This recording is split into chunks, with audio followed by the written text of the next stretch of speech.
Good afternoon. My name is Vinay Agrawal. I'm co-founder and director for NovelVista, and I welcome all of you to this Let's Implement SIAM webinar.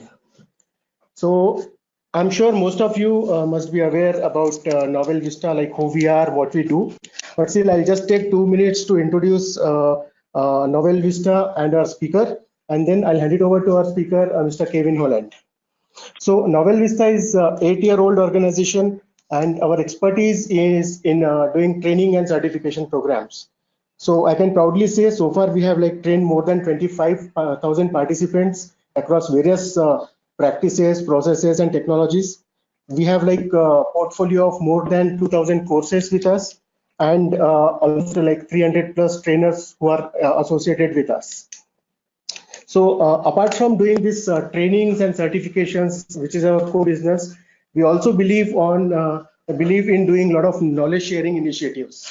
And towards that, we keep on organizing some conferences, large scale conferences, then some launch events for the various new certifications and frameworks which are coming up, a lot of meetups in the organization, webinars, seminars, and a lot of other stuff.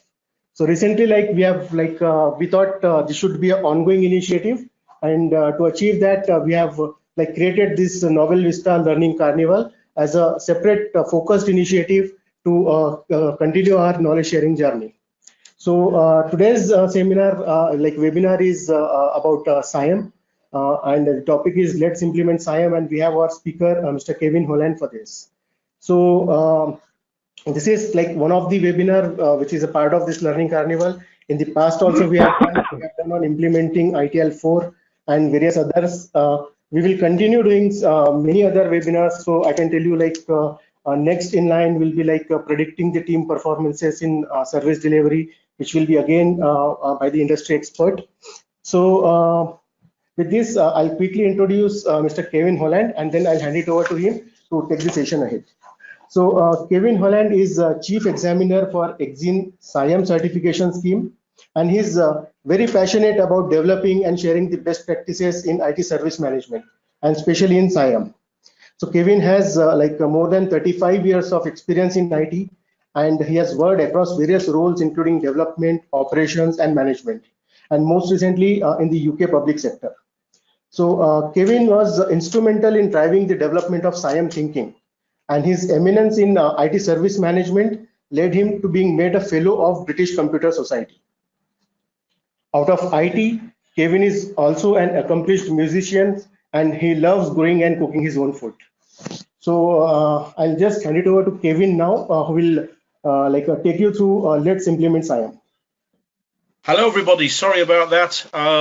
Technical problems with telephones and microphones, but we now seem to be there.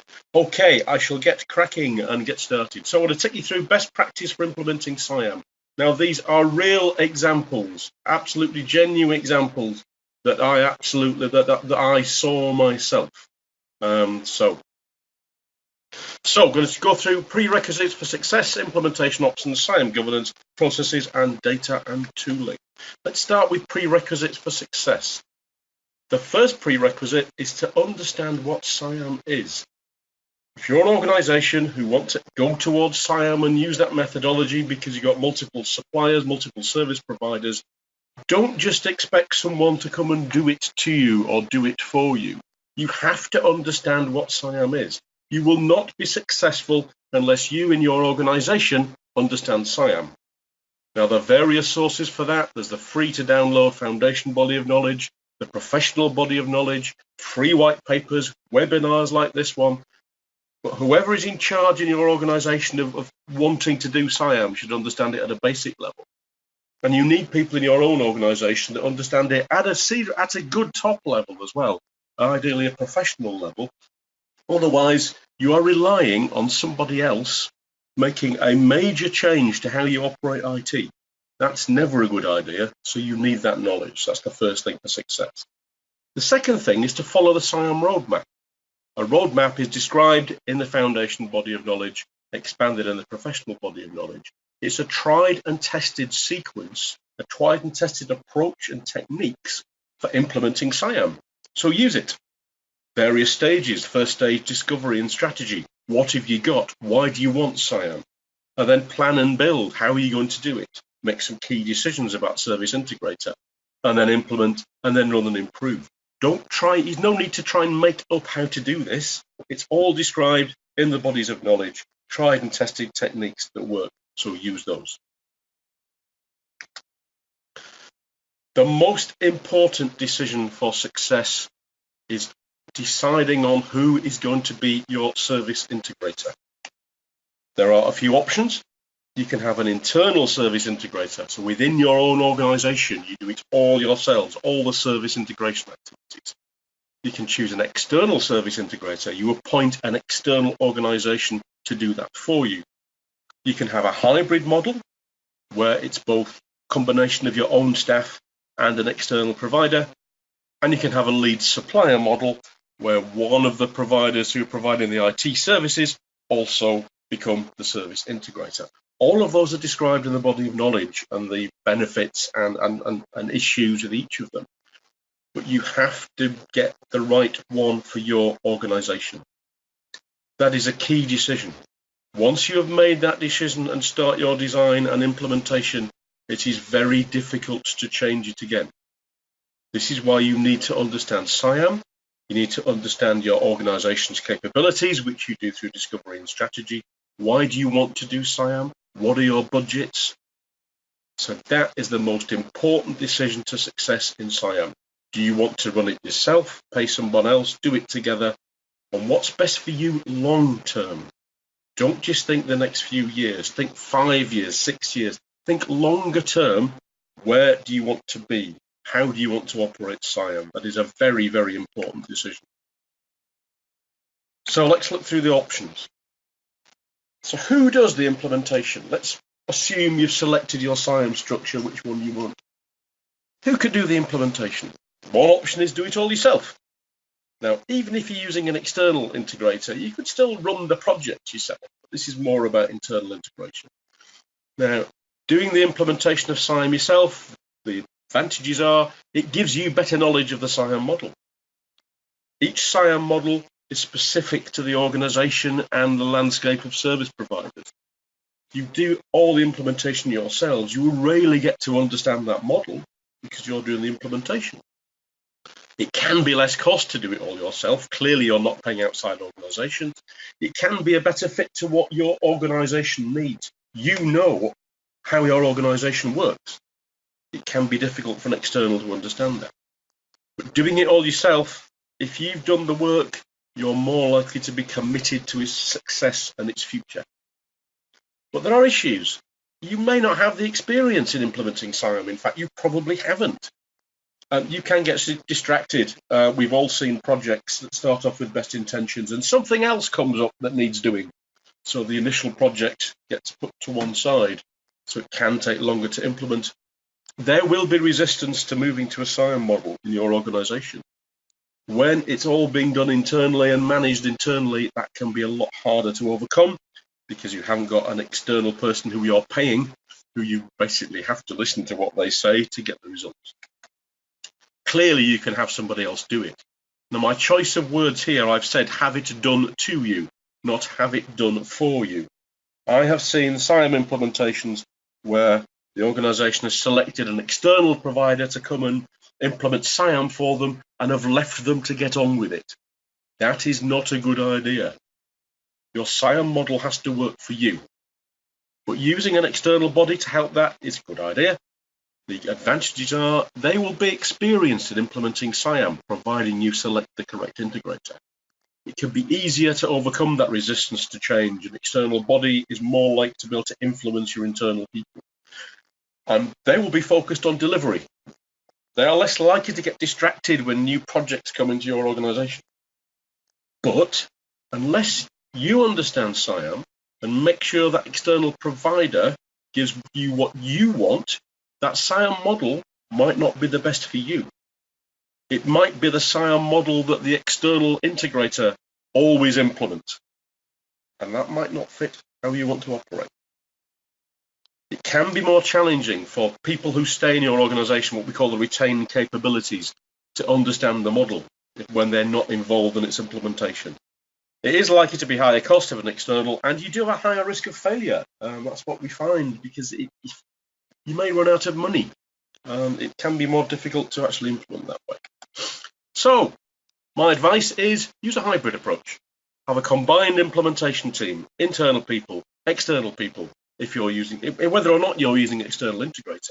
So use the experience of external organizations who are used to implementing SIAM. Use your internal people to help sell that idea.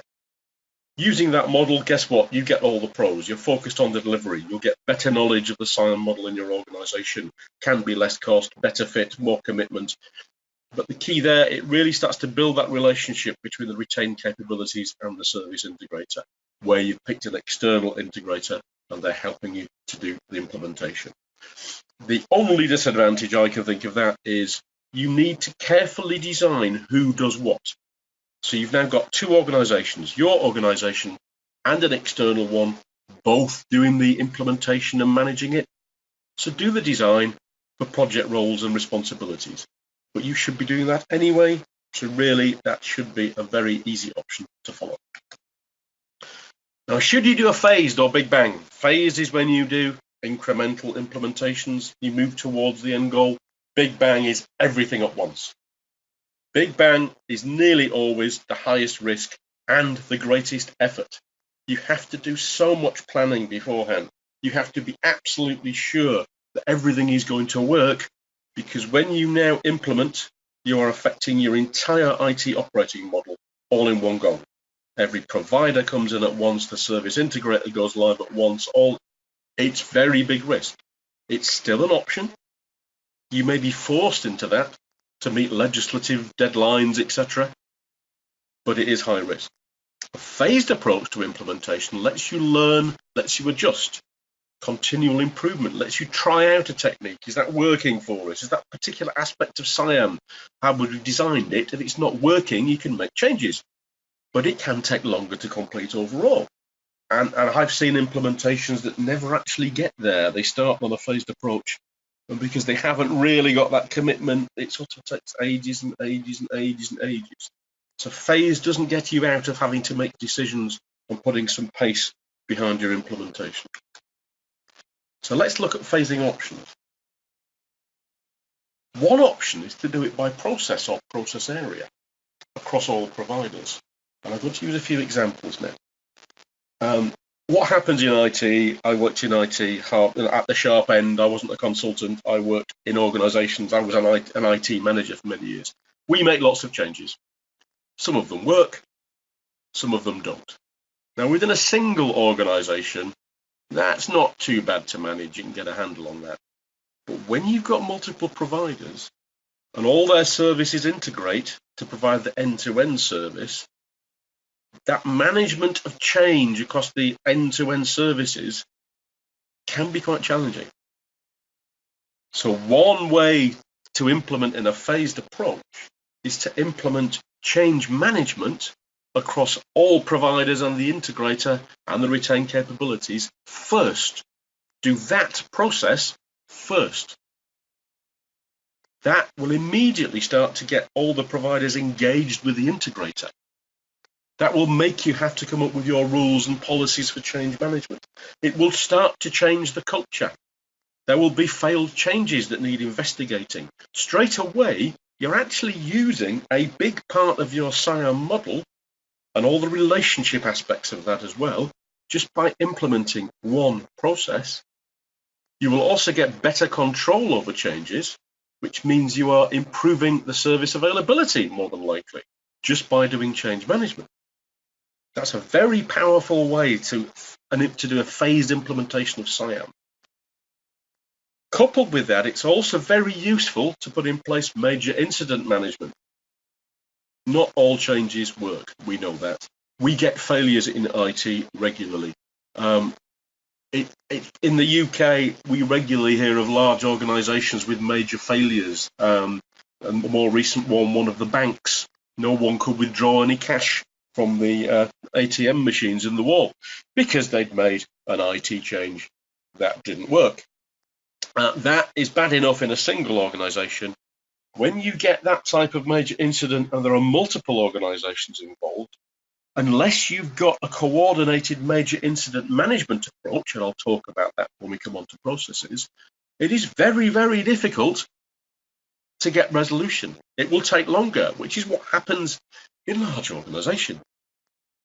So an easy approach is to implement your major incident management end-to-end process with a service integrator being involved, and I'll touch that in a minute, up front. Do that first. In fact, do that before change management. Now, it won't get used until you have a major incident, so it could sit there dormant, but then do change management as well. Those two process areas, you implement those two first across all providers, can be a very, very good way to get quick results in SIAM, quick benefits, and at the same time, start to exercise the SIAM model. Coupled with that, you can have a phase by service provider. So bring one service provider into the SIAM model. Now, there aren't the interactions then with another service provider, but at least the integrator's working with that provider. And you can do all services for that provider, or a group of similar providers together, or related providers. So you could do an email provider and a hosting provider together, say, but that's all of the processes for one or two providers, and then add another provider, and then add another provider. The advantage of that is you can bed in, you can get used to all of your end-to-end processes and amend and model them and learn what works and what doesn't, and what else you need, like particular guidance for a particular process, and then extend it out to all providers. So it's much less risky than a big bang. But my advice is, don't do the easiest things first. Quite often people are scared of doing the SIAM implementation, and so they do, let's do the simplest provider first. There's a cloud email service. We're using whichever one, AWS or something. I'm not very good at technology these days, so let's do that one first. And you think, it's going great, because you haven't had any major incidents, you haven't had any failed changes. Actually, there's very little activity with that provider. Do the hardest one first. That takes courage. But if you start with the biggest challenges first, the service providers with the most activity, the service providers that historically have had the most issues, you will really exercise every process in your SIAM model and really learn how to operate it. Another option is by service. So if you've got an end-to-end service, let's say you've got a big application service that runs on hosting that has desktop elements as well. So that's going to involve your desktop provider, your hosting provider, and the application provider as well. Do that one service. That's another way to think of phasing, because you're not doing everything at once, but that can add complexity. If one of your providers delivers multiple services, they're going to have to operate in two different ways, their current way and the new way for the new SIAM model at the same time. But you can mix and blend all of these in whichever way you want. But my advice is to do phasing wherever possible. Big bang is too big and too risky. So let's look at governance. Governance is a key feature of SIAM. If you get the bodies of knowledge and read those, you will find an awful lot in there about governance. Governance at various levels: operational governance, strategic governance, tactical governance. You need governance. Governance is about control. You have to have that in SIAM, otherwise you just have a free-for-all. Governance is probably why you want to do SIAM, because you have a load of different service providers with no coordination, no real management about what they do, no assessment of service level achievement, etc., etc. But SIAM has to have balanced governance. Now, you need decision-making and enforcement. The service integrator is there to force those decisions and to enforce the rules, to enforce the responsibilities that are placed on the providers. That is a key thing you have to do. But if all you do as a service integrator is waive the contract every time someone makes a mistake, or don't trust the providers and expect them to see everything that they do, you will fail. You will absolutely fail in SIAM. You need trust and empowerment. Now, trust is built over time. Trust doesn't happen overnight. Service integrators will not trust providers immediately. That trust is built. It's built through working together, fixing issues together, demonstrating strong capability in working together, and with trust goes empowerment. I have seen implementations where the service providers aren't allowed to do anything without the service integrator agreeing that. I'll give you an example. I was involved in a major public sector project that we set up from nothing in the health service in the UK, and we had a big outage very early on, and the cause was one of our providers. One of his engineers had gone into their data center to replace a router. It was meant to be on a test system.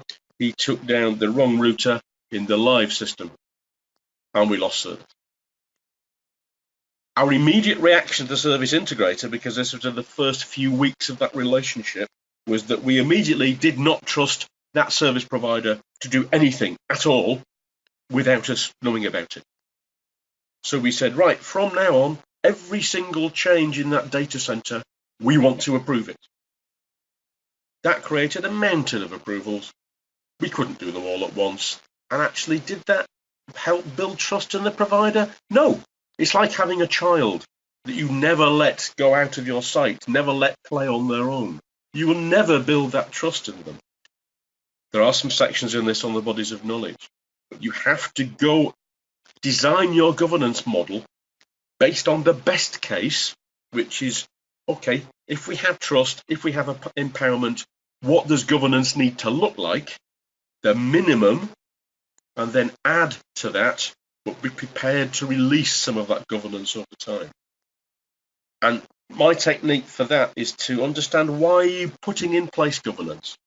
Governance is there to manage risks. It's not there because SIAM says you have to have governance. It's there to manage risks. So what are the risks that you are trying to manage? Have a risk session, and actually do that risk session with your service providers and the integrator and the customer. Do it early on as you can. Do it in your strategy phase if you can. Why are we doing this? Everything that's done in SIAM should be done with a reason. So what are the risks we are trying to manage? What is the best way to manage that risk? Change management, requesting to see all changes. What's the risk you're trying to manage? The risk you're trying to manage is from a change that hasn't been correctly tested or correctly impacted, taking down service. Great. So understand that, articulate that, break it down into more levels of detail. What types of change? What structure do we need to put in place? And we're going to come on to that in a second, structures of change governance. So keep your governance as lightweight as possible, with as few formal boards as possible. Boards are the highest level of governance. Don't create 15 different boards, all of whom meet every week with every provider on it, because you think that's how you do governance. People will get fed up. Lots of SIAM implementations have too many talking shops that are called governance boards that actually never make decisions. Boards are there to make key decisions, not to make low levels decisions and just sit there and talk all day. The key thing about governance is that balance. People, relationships, and culture make SIAM governance work, not boards, not agendas, not minutes, not terms of reference, not contracts. People, relationships, and culture. You have to build those relationships. It's Christmas time for those who are Christians. A good way in a SIAM environment to help build those relationships is you all go on the Christmas party. Diwali, very similar. Have a party together. Make friends between key people at the levels within the customer, the service integrator, and the service providers. Get to know each other. Get to trust each other. That's how you make SIAM work. So build those trusted relationships at every level. Senior level, operational level, tactical level, service desk agents, everywhere. Build those relationships, and there are many ways to do that, describing the body of knowledge, but shared experiences, shared development activities, I'll touch some of those in a second. For the service integrator, soft skills are essential. This isn't about service integrator just having ITIL service management skills. They need to understand how to build relationships. They need to understand how to deal with conflicts, how to influence people. So do some soft skills training. Do some training on organizational change management. If you've picked an external organization to come and help you implement SIAM, they should have experience in making organizational change. If they haven't, you've picked the wrong provider. But organizational change, SIAM is a major change to how people should think and operate and do things. That needs help to make that happen. And it's the psychological skills of organizational change management, stakeholder mapping, two-way communication. You have to do that. But there are two key parts that for me really make this work. One is process owners and one is service owners. Now this isn't formal governance, but that's where you build the relationships. I'm going to touch on that now, service owners and process owners. So process ownership is described in ITIL. A process owner owns that process. Now in SIAM, they own that end to end. So they're responsible for the design of the process. They're responsible for the improvement of the process. When there are issues with that process, they're responsible for seeing that through and resolving it. Now in SIAM, that's end to end. So within your service integrator, every process needs a process owner.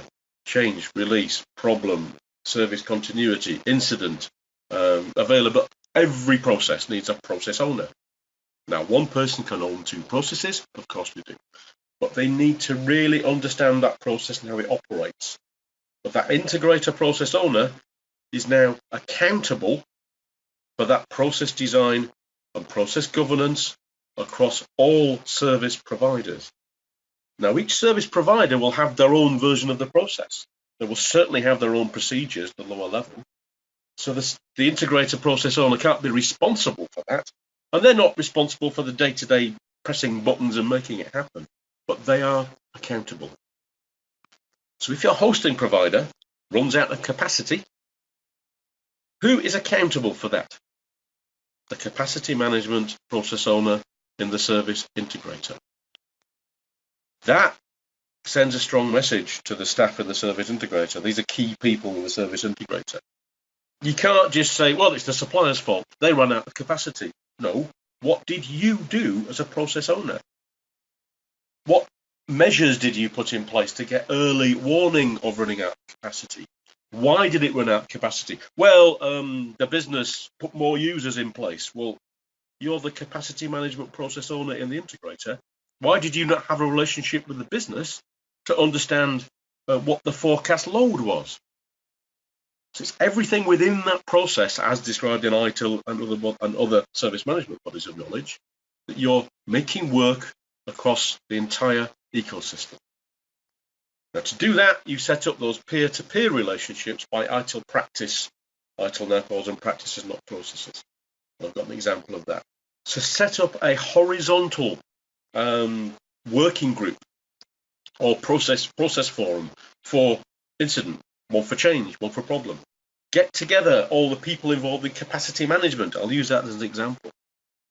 They will work together on a consistent definition of what good is, how capability maturity, how are we going to assess the capability and maturity of this process across the SIAM ecosystem. Let's do regular reviews of how we're doing. Let's identify continual improvements. The organisation I was working with, the health service, we set up a very, very effective capacity management group. The first time they met, the service providers all sat there and didn't talk to each other. The integrator, we were the integrator, we tried to get them to talk together, and we did some brainstorming games and some games making things together to try and get them to work together. And we said, right, we need a complete capacity management model that covers all services. And the provider says, well, you'll do that, won't you? And we said, well, you're the experts. This is a capacity management special interest group. You're working in capacity management, therefore you will know a lot about it. And that's a particular, as we know, particular area in service management is a specialist area. And they went, oh, every provider has something to offer.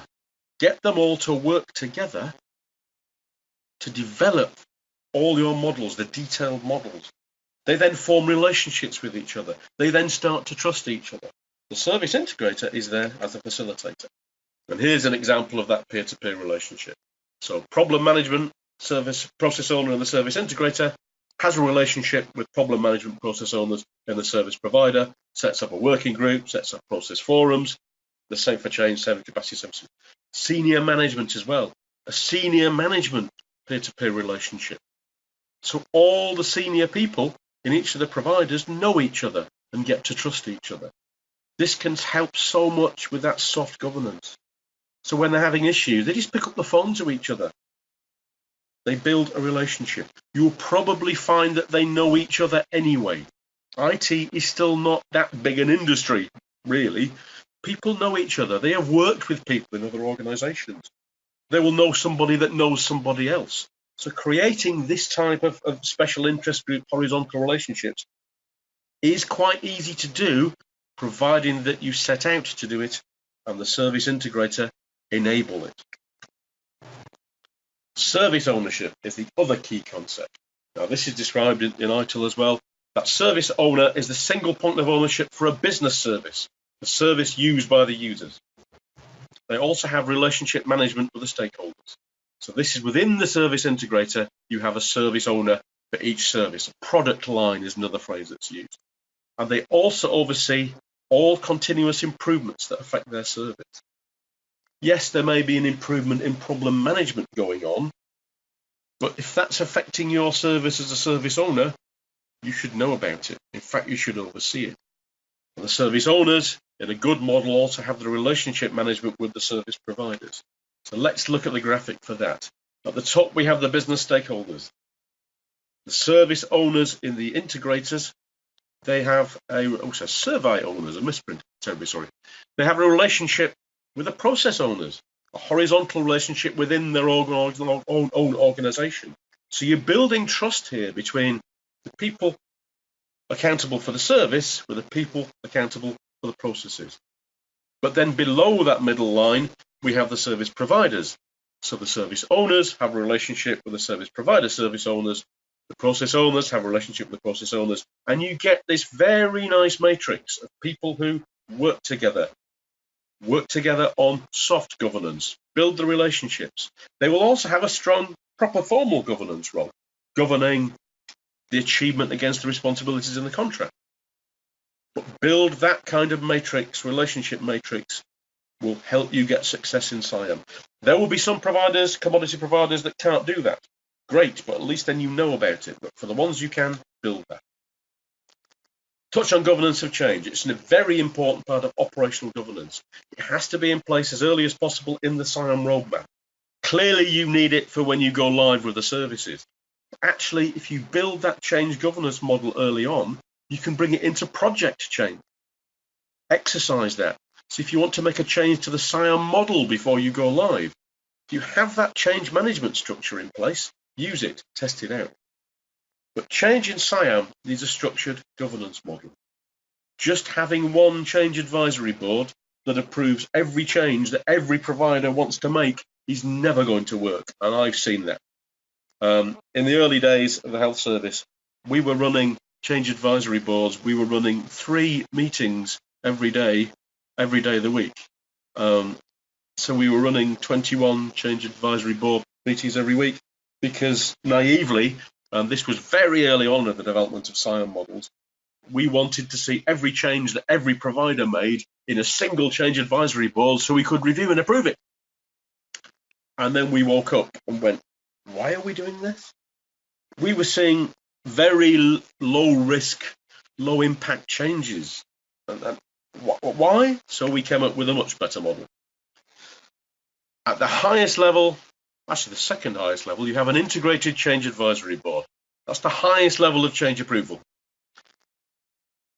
It doesn't see every change. The service integrator cab, if you like, the high level one, should only look at changes with a potential to affect other providers' services. So your hosting provider wants to take the service down. That's going to affect everybody else. So that change has to come from the ICAB. And also changes with high risk and impact to the delivery of those end-to-end business services.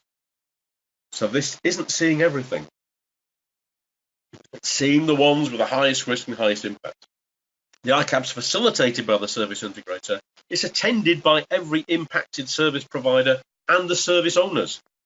So look at who should be involved in CABs. This is what you do in a single organization made a lot bigger. But the key thing here, and I've seen earlier versions of ITIL where it was the change manager that was responsible for approving changes. Well, that doesn't work for me, because when a change fails, having been approved, then they will. They still do. They all blame the change manager. In that integrated change advisory board, every party that's involved in it, that's the service providers and service owners from all the providers and the integrator, are collectively responsible for approving the changes. They all have a part to play in this. They can't say, well, it wasn't me, it was him. Well, I didn't attend that CAB meeting, so you can't put any blame on me. Well, no, you're responsible for approving these changes that affect other people and high risk and impact. Very simple way of looking at this. So there's a hierarchy here. The highest level of changes is your customer board. Really big changes, ones that are going to take the service down. Use the banks for an example. With their experience now of making changes to their ATM systems, I would want as a board to say I want to approve every major change to the ATMs because the experience shows that they have failed. See, customer boards, your very highest level. The ICAB only sees the high risk, high impact ones. Each service provider should have their own change advisory board, probably do anyway. And underneath that on the left-hand side, they may have some agile development teams. So agile development teams are actually responsible for approving certain types of change. They'll have subcontractors. The subcontractor can be responsible for approving certain types of changes, and they may also have agile development. And over on the right-hand side, a standard service provider. The key thing here, you need to work through the different types of change, the different scenarios, and have a change policy that says at which level can these be approved. And we have standard changes there as well, pre-approved, regular routine changes. Build that in at your design stage, not leave it till later. But allow the responsibility to be as low down that tree as you think it can be, given the risk. It's all about managing risk. And you can have a change approval matrix here. Change category, minor, significant, major. But in SIAM, look at the impact. Is it just local impact? The impact of it going wrong is just to one provider. Is there a wider impact? Or is there a local impact where an outage is required or likely? If you need an outage in an end-to-end system, guess what? You have to go to the ICAP. Some may be for information only. Some may be for... That exact matrix will depend on you. But that type of matrix can be very, very useful to support your change policy. I've highlighted the minor change with a wider impact. We will have all seen changes that IT said, oh, it's only a minor change, that then actually brought down the system. Now, if that's only affecting one provider and not the end-to-end services, you can sort of live with that. But if that has the potential to affect the end-to-end services, even if it's a minor change, you might want to consider in the early days taking that to the ICAP. And this matrix can change over time as trust is built. Processes. Okay, processes in a SIAM ecosystem. Which processes are used in SIAM? All of them. All of them. Some of them more than others. Incident, problem, change, release, availability, service continuity, the whole lot. So everything that you would do within a single provider, when you multiply that out across multiple providers, it's the same processes. Oh, sorry, moved up too fast. Now, where multiple providers are involved, which they are in SIAM, their local processes have to integrate. SIAM is not about making everybody follow the same process. Do not try and do that. It will not work. Large service providers have their own processes tailored to how they operate. Don't try and say to them, well, you need to replace your problem management process with this one. They might say yes and then charge you for it, say yes and then not do it, or say no and walk away. SIAM is about integrating processes, not imposing the same standard process. So you have to work out how processes integrate across end-to-end. So look at those interfaces. Look at how you pass information from one to the other. Try and flow down process execution responsibility. I have seen well-known organizations who sell SIAM service integrator capabilities stand up in conferences and say, well, the service integrator should do every process for everybody. I fundamentally disagree with that. That's a sure way to make the service integrator very costly, very complicated, and never be able to move away from them ever. Service providers should be allowed to execute their own processes. So move down that responsibility, flow it down the hierarchy. So what is the integrator there to do? Let's have a look. Major incident coordination, problem coordination, integrated change management, release scheduling and coordination, capacity management, coordination. You get the idea. The integrator is there to coordinate across the providers. Release scheduling, one example there. Each provider will want to do their own releases at a certain time. You may get clashes in timing. The integrator is there to try and standardize that scheduling. Consolidated service reporting, one there.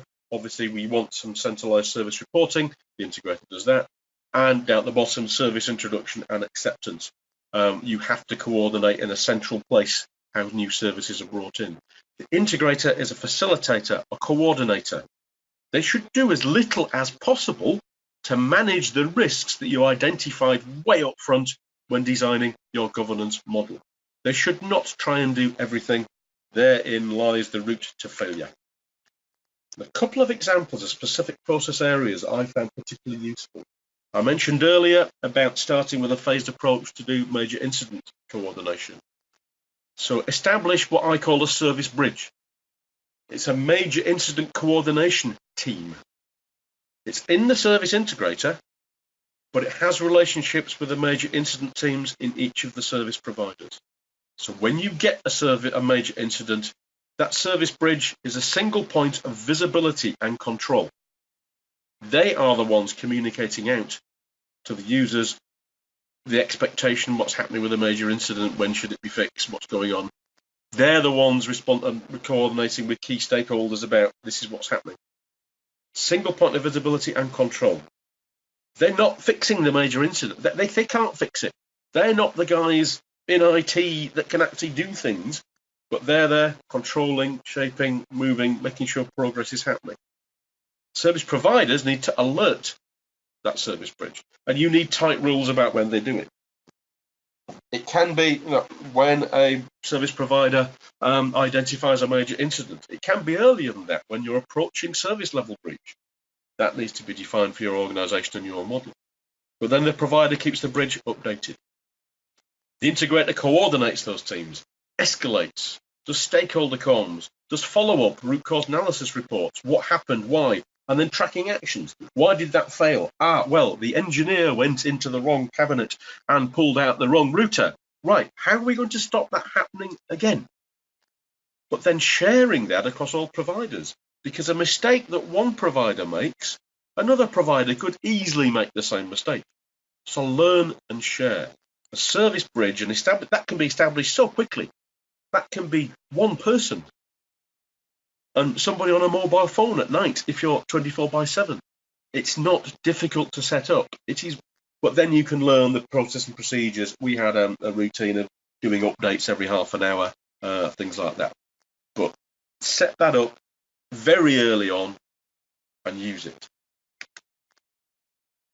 Another thing about processes, where do you start with the end-to-end processes for SIAM? Well, build a service catalog and portfolio first of all, before you even look at the processes.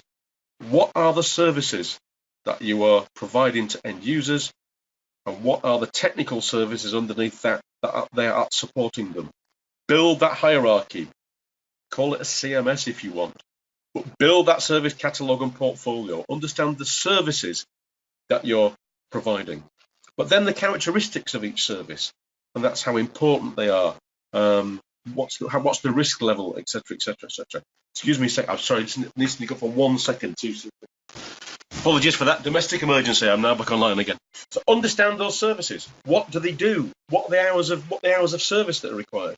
But then between those services, what are the boundaries and dependencies? What are the interfaces between those services? If you've got an application that runs on third-party hosting, what are the technical interfaces? How does it work?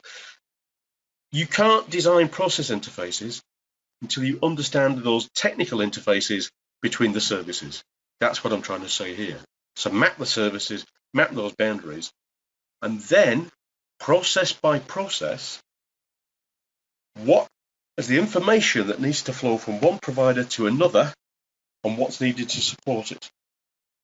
So for capacity management example I used, which service depends on which other service? Right, what happens if that one's out of capacity? Ah, right, you're right. Now to build that capacity model, who needs to provide the forecast information from who? What information do we need in that forecast? So if you're the hosting provider, and hosting providers are pretty good at forecasting, so but what information do you need? Do you need megabytes per second, or if it's data storage, how many gig? Build that model. Build that model using those peer-to-peer relationships, but do it in a structured way in processes. Design those end-to-end flows like this.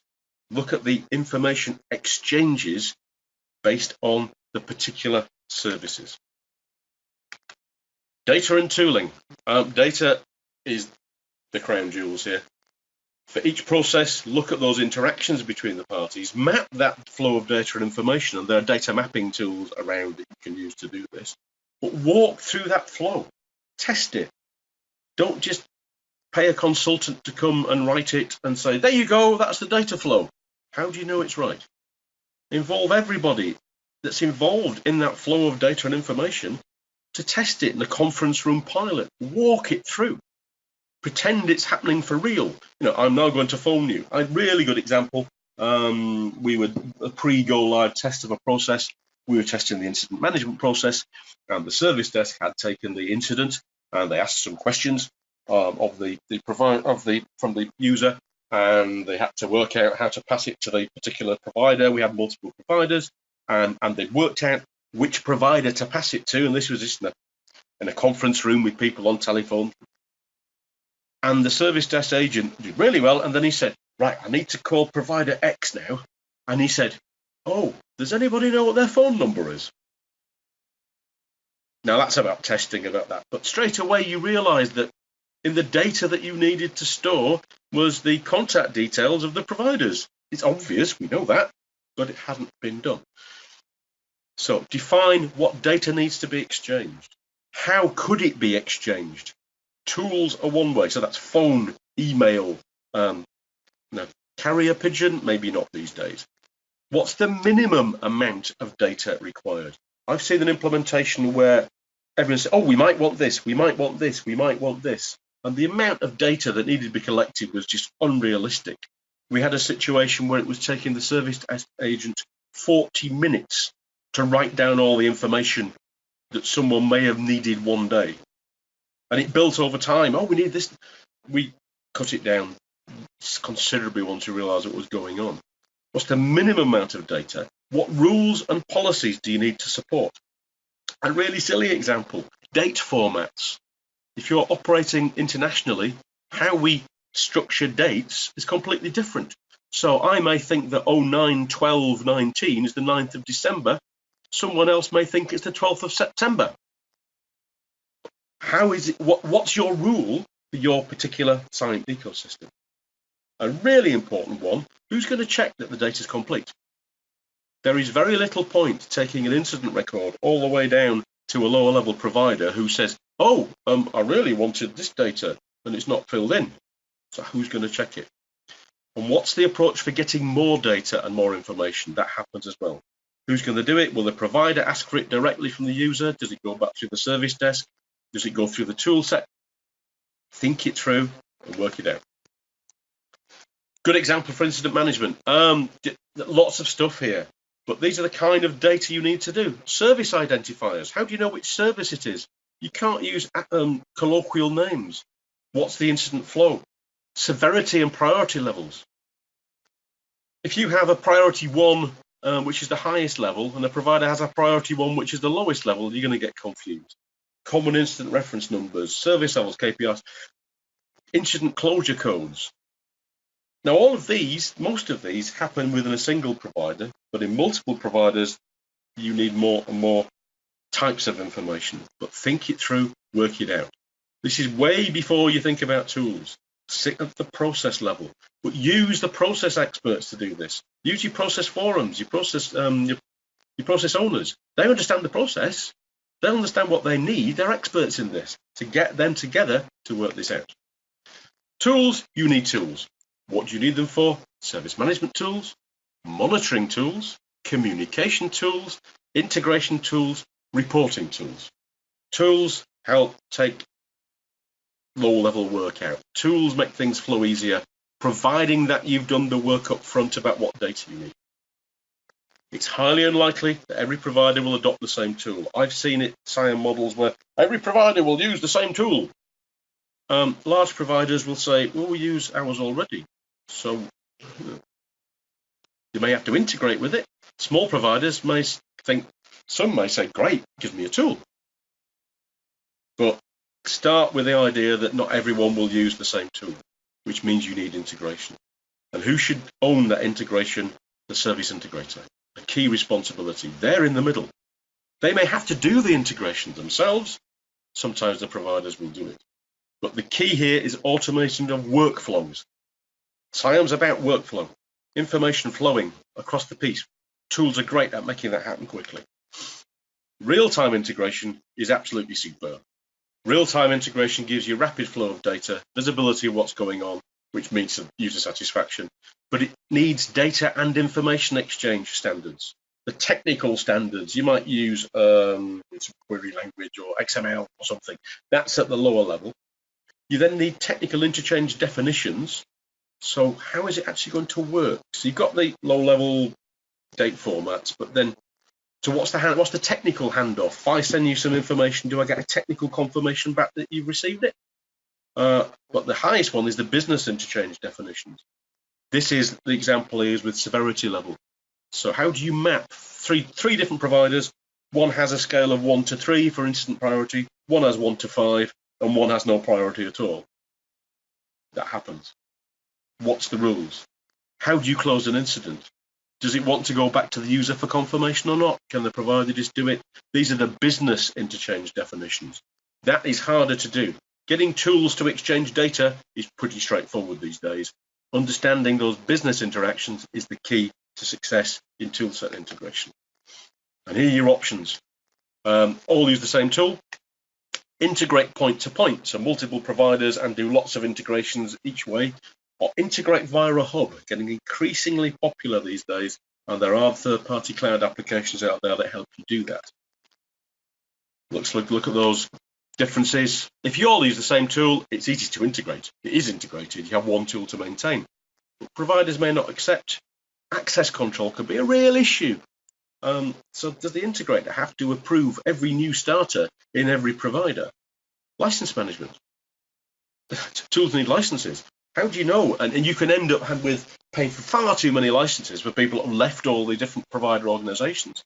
Effectively, with the same tool, you're having to get involved in the personnel practices and processes for all of those providers, data confidentiality as well. And the swivel chair approach, they all use the same tool, but actually they take the data, the supplier takes the data from on the integrator's tool and then swivels his chair around and manually types it into the provider's own tool. Not a good idea. Point to point, you'll keep your own tool set, but it can be slow to establish and really complex to maintain. An awful lot of interfaces there. A hub's far better. Providers keep their own tool set. It can be very rapidly implemented now. There are templates out there for the technical integration because between one particular tool set and another one. Easy to maintain, but it does have another tool. But I would recommend looking at using a central hub for toolset integration. So, basis for successful SIAM implementation. Define your services and your service boundaries. That is really key to this. Define your roles and responsibilities. Who does what? This is all in your SIAM model way up front. Define your rules and policies. Some of those can be challenging to define early on in the implementation because the detail of that really comes out. You really need the service providers on board to work out the detail, but have some ideas about where you need those. You need those standards for data and information exchange. You need a collaborative culture. You need to want to work together. And you do need contracts. I think the only mention before of contracts was waiving them and just using those. You still need contracts. But contracts alone will never lead to successful SIAM. You need everything else before that. And the last one is make a start. There was I will not mention the government department, there was a UK government department that for good reasons wanted to implement SIAM and took ages. They wouldn't make any decisions. They wanted to detail everything up front. You can't do it like that. It takes too long. And actually you just get buried in the detail. It takes too long. You actually end up inducing complexity. Or what if you have a process that has 17 different branches on different scenarios and actually trying to detail everything and putting all that into contracts risks high costs of future change. You will want to change how your SIAM model operates. You will learn as you go along. If you specified everything too much up front in detail and then put it into contracts, that will cost more. And it's finding the sweet spot of how much can you go live with and then learn. Now, this is where a phased approach really helps. You're not committing yourself too much. This is where doing process at a time can help as well. And I haven't mentioned internal service providers. Starting with them can really help. Putting your SIAM model in for internal providers where no contracts are involved, your internal IT department, can really help you learn all this and develop the detail before you then commit to contracts with external providers. And I know I say this service integration really isn't that hard to do. It isn't really. We've actually been doing it for a long time in IT, just that it's only in the last 15 years we've really recognized it as a separate focus for ITSM. It's as hard as you want to make it. Think about keeping it lightweight. Think about keeping it simple. The integrator is there to facilitate, coordinate.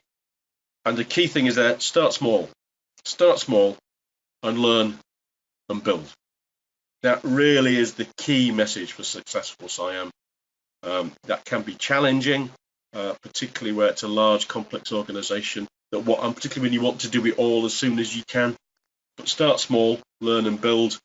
And one of my heroes, Lawrence of Arabia, T. Lawrence, had a phrase that he used a lot: learn, change, and relearn. Learn up front about what SIAM is. Develop a nice, straightforward SIAM model. Implement it in a phased approach. Then learn how that's operating. Change it. Be prepared to change, because you will change. You will need to change how you do things. But then relearn. The classic approach to continuous improvement and quality management is really the absolute key to success in SIAM. That's the end of my presentation. Apologies for the technical issues to start off with and the interruption halfway through. I hope that's been very useful for you. Hi, Kevin. Thank you for the wonderful insights about implementing SIAM. Your knowledge and the journey of implementing SIAM would definitely help all of us to have a successful SIAM implementation. Thank you, participants, for joining the call. You can list down your questions on a question panel, and we will try to get it answered from our expert speaker. So the forum is open for Q&A session, so you can drop down the questions and we will try to answer this as soon as possible. Okay, so Kevin, we have a wonderful question from Mr. Vaibhav Pawar.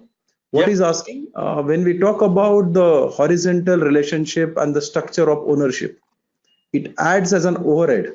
How do we justify to the cost of stakeholders? The overhead should be very small. I think to justify the cost of stakeholders, tell them that if you don't do this, you won't be successful in SIAM. That's the easy way. But you don't have to do every process. So you do it as when you need it. So let's say your change management is the most important thing you want to do. Set up that horizontal change forum. Now the overhead initially will be, I don't know, a 2-hour workshop with everybody in there working out how to design the change policy or something. Most providers will willingly do that because they're engaging with the integrator. There's a willingness to do that, and understanding that this is the best route for them to get the end goal.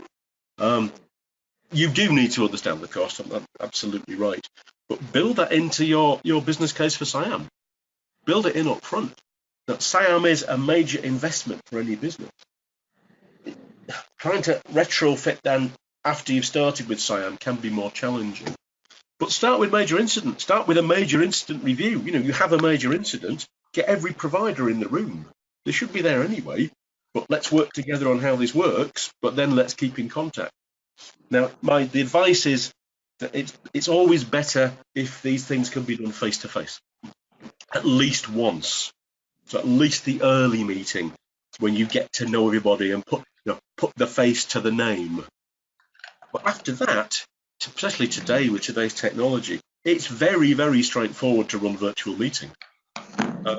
GoToMeeting. We're using the facility now. It's very, very easy to get that, particularly when you've got international providers across various time zones as well. But don't shy away from it. The power of having those relationships, as long as they have a purpose. So you don't set up those peer relationships. Actually, you should always set up the peer relationships, at least the integrator phoning up everybody. Hello, I'm the process owner for change. Oh, I'm the process owner for change. Oh, great, let's keep in touch. So at least do that, but only actually have meetings together and forums when there is a need to have it and a purpose to do something. Okay, thank you, Kevin. We have another interesting question from Nishant Agrawal. How to avoid inter-provider blame game in case of any dispute or the issues? I mean, typically, if you see in a multi-service provider environments, blame games are bound to happen between the inter-service providers.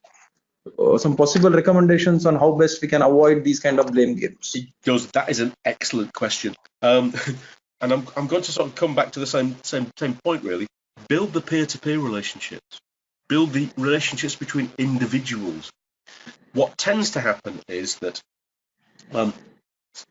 it's human nature to want to blame somebody else. That's made worse where there's a financial penalty for having failed. So if you fail the availability service level, you're the application provider, but you think it was the hosting provider that caused it. Because there's a contract involved and money, the people involved in contracting your organization will want to try and reclaim that money off somebody else. If you've already built those relationships, process relationships, your process owner will not feel afraid to phone up the hosting provider to say, can we talk about what happened last Thursday with that outage? Did you see any issues? That's one way to do it. Another way is to put in the contract I think it's fixed first and blame later type approach, where actually you need to be encouraging the providers to work together to resolve the issue at the time. So, and then you divorce from that service level failures. You can then build in contractual mechanisms, one called excusing cause, where you're a provider, your service wasn't available, you don't think it was your fault. You can submit an excusing cause to the integrator saying, I don't think it's my fault for these reasons. And then the integrator does the investigation. It can be difficult, particularly when providers are competing in the same space. But think through what could happen and build it on. The other way is monitoring. If the provider is doing their own monitoring of the end-to-end services and the individual services, they can have a good view about where the issue was in the first place. So it's a combination of building personal relationships, putting in contractual mechanisms to deal with disputes in a fair and friendly and transparent way, and upfront monitoring so you can actually see what's happening and what's going on. Okay, great. So Kevin, we have the next question coming up from Anil Neemkar. What he's requesting for, what are the ideal timelines for SIAM implementation? I mean, if we wish to categorize SIAM implementation into possibly 2 to 3 different areas, small, big, or the moderate implementation? What are the ideal timelines for implementing the SIAM? Are there any hardcore timelines to No, document? it really does depend on the organisation, the providers, your starting position, your knowledge. But from the usual rule of thumb is, I mean, there's early activity in selecting any external help to help you form your model. That can take as long as it takes. That's down to procurement and seeing who's possible. But from having selected and appointed your providers and put in place contracts, to having started the real implementation, it's not unusual for that to take 12 months. Anything less than 12 months is good, and you can achieve less than 12 months if you're phasing, 6 to 12 months for that implementation. Anything that takes longer than 18 months to 2 years to go live typically fails because people get bored. It's far too long. But it's worth separating in your mind the transition to a SIAM model and then the transformation. So getting live with a SIAM model from designing the model and to actually making it happen is the transition. I'd say that's 6 to 12 months typically. A transformation to that being really successful, building strong relationships, really achieving the strategic objectives, a mature model, you're talking 2 to 3 years later. And many people get the two confused. SIAM is a major change to how you operate. You'll get some benefits, but really from starting to it being mature, you're talking more like 3 years. That's nice. I think we have an interesting question from Manish Kumar Saxena. See, there can be a scenario where a service provider is eyeing a service integrator role. In fact, one of the service provider is trying to get a role or a deal of service integrator. Yep. And he's deliberately trying to fail the existing integrator by not cooperating, coordinating, or creating unnecessary noise. On the other hand, the service provider has a good rapport, goodwill with the customer. So as an existing service integrator, how can we make him fall in line of the SIAM model? Ooh, that's an extremely good question. I like that one. I think for once I've had a question that I can't answer. I'll think of something though. It's very difficult because as a provider, you're not meant to have a relationship with the customer. I think in that situation, it's an existing integrator that isn't doing very well. Is that the scenario? No, I think the scenario is there's an existing service provider, and Yep. there's an existing integrator. Existing service provider is trying to bid for a service integrator role. Got you. During this phase, he is not cooperating with the existing service integrator. Service provider is not cooperating with the service integrator. He is not falling in line. And on the other hand, service provider has a good rapport with the customer. So how can service integrator ensure that service provider fall in line and they follow the SIAM guidelines?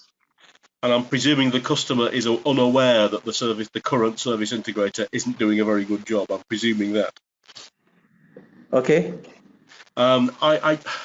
It's very difficult because we're now. This isn't really to do with SIAM. This is to do with organisations bidding for work that they believe they can do better than the current incumbent.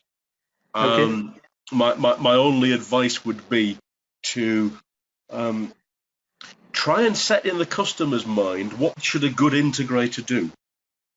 So I'm a provider that also now wants to bid for the integrator work. Okay, so what's my pitch to the customer? And the pitch shouldn't be, I can do a better job than your current integrator. No, that's not a good idea. But if you paint the picture of, as an integrator, this is what we can do for you. We can provide you with end-to-end views of availability. We can provide you with summarized reporting. Here's our track record. That may make the customer think, oh, is my current integrator doing all of that? I think that's the only suggestion I can offer to that one. Great. Okay, another interesting question. So there is a P1 incident which breached the SLA. The end-to-end SLA has been breached for the P1 incident, and that's resulting into penalty. There are 5 service providers who worked on that specific major incident. Yep. who should be made accountable for the penalty, and how the penalty should be made among the 5 service provider, or should the service integrator be whole and sole responsible for penalty, or Excellent maybe can we question. account that Excellent to a question. specific service provider? Yeah, there are quite a few different models for this. One of them that has been quite successful is to actually say that, so you've got 5 providers, an incident involved the end-to-end service, it's failed its breach. One successful model is, so that penalty is shared across all 5 providers. Okay. Everybody. But that model that I've seen, that was in the UK public sector government department, had a balancing thing as well. So it's not just about penalties, it's about improvements as well. So actually what happened was they didn't get the penalty then. It wasn't taken off their service charges. It went into an improvement pot that providers could then use. So it wasn't a direct financial impact on them. But you want the balancing thing as well. So if the providers then worked together to find out what had gone wrong, they got it back again.